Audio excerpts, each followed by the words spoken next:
ስንኖር እንደ ዜጋ ልናገኝ የሚገባን ሐቅ እንደ ዜግነት ልንወጣ የሚገባ ግዴታ አለ። ሙስሊሞች ትናንት መብት ስንጠይቅ የተለየ ጥቅም ለማግኘት የተለየ ክብርን ለመሻት ሳይሆን እቺ ሀገራችን ናት።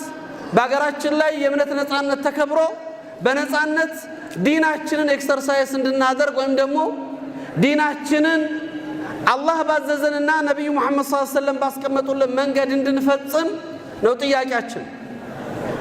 ሰላማዊዎች ነን። ትናንትም ለሰላማዊ ትግል ተምሳሌት ሆነናል። ዛሬም ነገም እቺ ሀገር ማህበረሰብ ያስፈልጋታል። ሙስሊም ማህበረሰብ ከዚህ ሙስሊም ማህበረሰብ ውጭ እቺ ሀገር ምንም አይደለችም። እኛ ለዚች ሀገር ተስፋዎች ነን። ይሄን ማመን አለብን። ዜጎቿንን ብዙሃንን ቁጥር ይዘናል። እቺ ሀገር ላይ በሚደረግ የልማት የሰላም የእኩልነት የፍትህ የበላይነት መከበር ትልቅ ዋጋ የከፈለ ነገም ለዚች ሀገር እኩልነትና መከባበር ትልቅ ስራ እየሰራ ያለ ማህበረሰብ ስለሆነ ኢትዮጵያ ያለዚህ ማህበረሰብ ምንም ናት ማለት አይደለችም።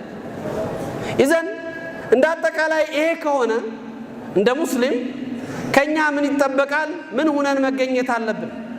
ትናንት የተጀመረው ትግላችን ዛሬ ላይ አልহামዱሊላህ የሆነ ደረጃ አድርሶናል።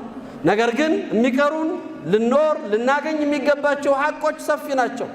ያን ለማስከበር እንደ ዜጋ እዚች ሀገር እኩል ድርሻ ኑሮን ኃላፊነታችንን ለመወጣት በጋራ እጅ ተያይዘን ስራችንን ማስቀጠል የጀመርነውን ግብ መምታት ደግሞ የሁሉም ሙስሊም ግዴታና ኃላፊነት ነው።